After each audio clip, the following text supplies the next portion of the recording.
مشاهد مرعبة التقطتها الكاميرات لطائرات هليكوبتر تتعرض للسقوط.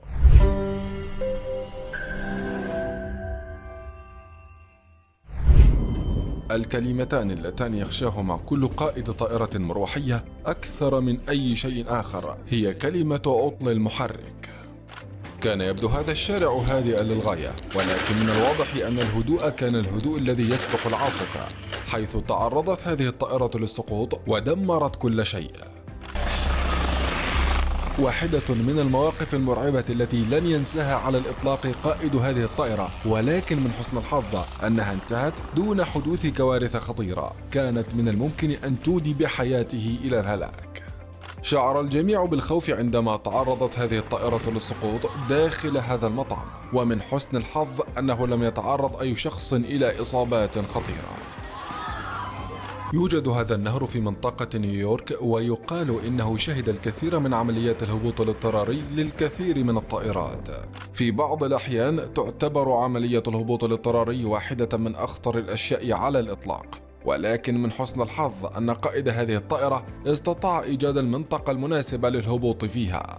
تعرضت واحدة من الطائرات الهليكوبتر المخصصة لعمليات الإنقاذ للعطل، وهذا ما كان يعني أنها نفسها تحتاج إلى واحدة من عمليات الإنقاذ.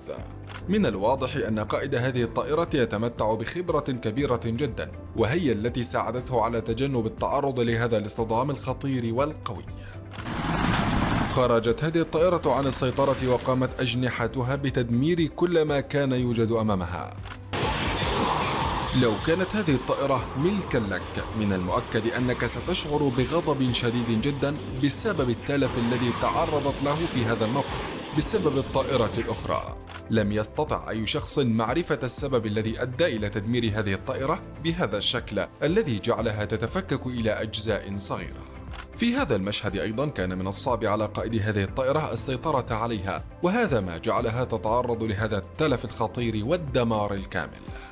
من سوء حظ هذا الشخص المصاب أنه كان يتم نقله في إحدى الطائرات الخاصة بالإسعافات، لكن هذه الطائرة تعرضت إلى التلف والتحطم في مشهد غريب جدا. في الواقع لم يتوقع أي شخص منهم حدوث هذا الموقف. هكذا كان يعرج هذا الجندي بسبب الهبوط الخاطئ الذي قام به قائد هذه الطائرة. هل رأيت من قبل طائرة هليكوبتر تهبط على وجهها بهذا الشكل؟ لم يتمكن قائد هذه الطائرة من السيطرة على نفسه، ولهذا قام بتحطيم كل شيء يوجد حوله. كان يواجه قائد هذه الطائرة صعوبة كبيرة جدا في محاولة التحليق بها، وذلك بسبب الكثير من فروع الأشجار التي كانت تغطي هذه المنطقة. كان يحاول قائد هذه الطائرة الهبوط بالطائرة الخاصة به هبوطا اضطراري، ولكنه فشل في هذا الشيء حيث قام بتحطيمها بشدة. تم تصوير هذا المقطع بمنظور الشخص، ويصور وقت حدوث هذه الحادثة للطائرة الهليكوبتر، مما يوضح لك صعوبة هذه التجربة. تعرضت هذه الطائرة إلى الهبوط عن طريق الخطأ على العشب، مما جعلها تتحطم على الفور. من الواضح أن قائد هذه الطائرة لم يستطع إدراك أبعاد الطائرة الخاصة به، ولهذا قام بالاصطدام بالمبنى المجاور له. واحد من المشاهد الغريبة جدا التي قام فيها هذا الرجل بالهبوط بالطائرة والاستقرار بها على الأرض بطريقة غريبة جدا. على الرغم من أنها واحدة من عمليات الإنقاذ، إلا أنها كانت ستنتهي نهاية خطيرة جدا. أثناء محاولة نقل هذا اللوح الزجاجي باستخدام الطائرة الهليكوبتر، تعرض هذا اللوح للسقوط من الطائرة في مشهد مرعب جدا. إذا وجدت طائرة هليكوبتر تعمل، لا يجب عليك الاقتراب منها بسيارتك حتى لا تتعرض لمثل هذا الموقف.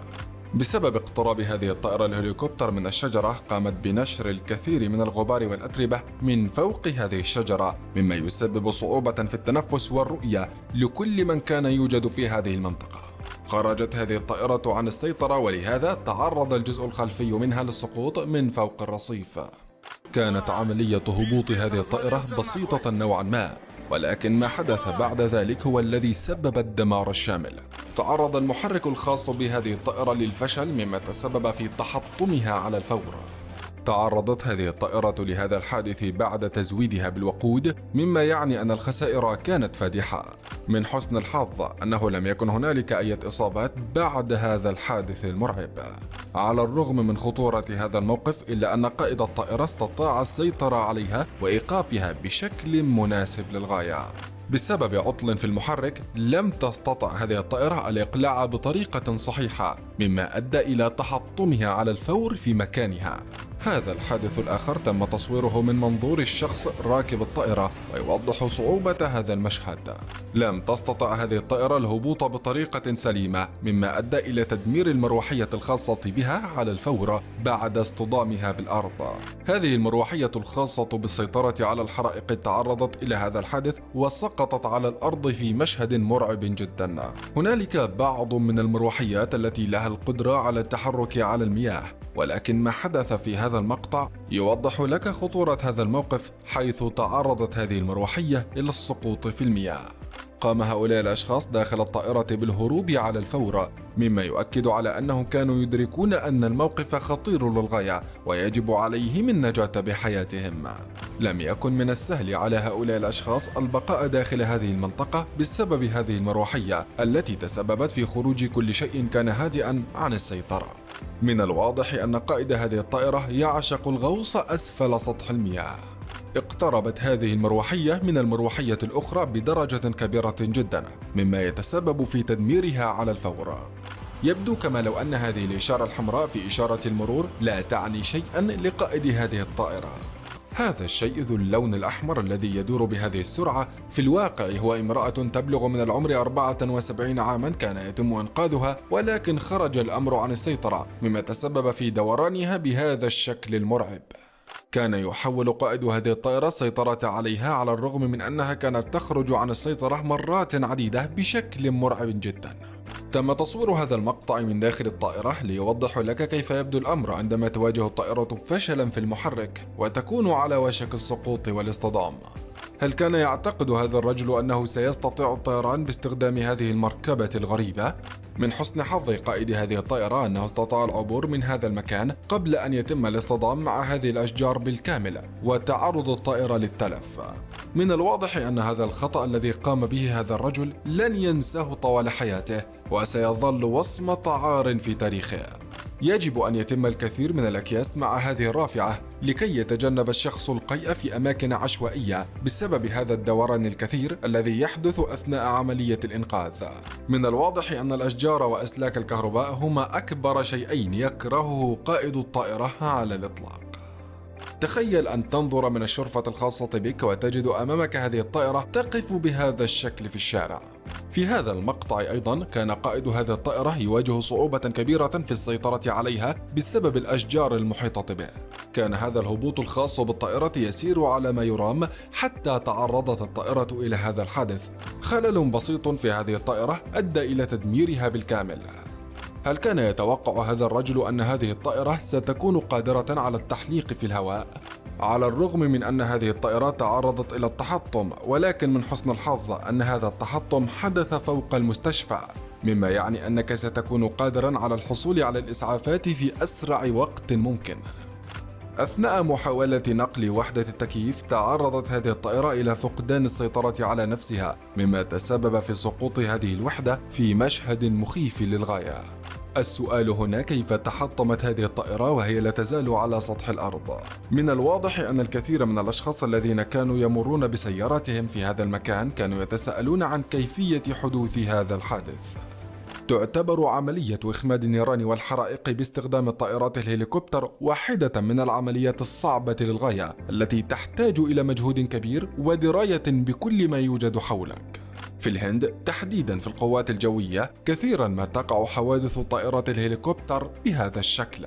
الهبوط بالطائرة الهليكوبتر أثناء العواصف الجوية يعتبر من أخطر الأشياء على الإطلاق. هل بعد هذا الحادث ستكون هذه الطائرة جاهزة لكي يتم استخدامها مرة أخرى من جديد، أم أنها تعرضت للتلف بشكل نهائي؟ كانت هذه الطائرة الهليكوبتر على قرب كبير جدا من الألعاب النارية، لكن من حسن الحظ أنها استطاعت الابتعاد في الوقت المناسب. أخطأ قائد هذه الطائرة في إلقاء هذه المواد التي تساعد في إخماد النيران في الوقت المناسب، مما تسبب في حدوثها بهذا الشكل. من حسن الحظ أنه تم السيطرة على هذه الطائرة في الوقت المناسب قبل أن تتعرض إلى الدمار بالكامل. تعرضت المروحية الخلفية إلى التلف بهذا الشكل بسبب هذا الحادث الغريب. قام قائد هذه الطائرة بإلقاء القمم في سلة المهملات بشكل مبتكر للغاية. أثناء الرحلة التدريبية كان هذا الرجل على وشك الاصطدام بالطائرة، ولكن تم السيطرة على هذا الموقف بنجاح. ليس الموقع المناسب للتصوير إطلاقاً.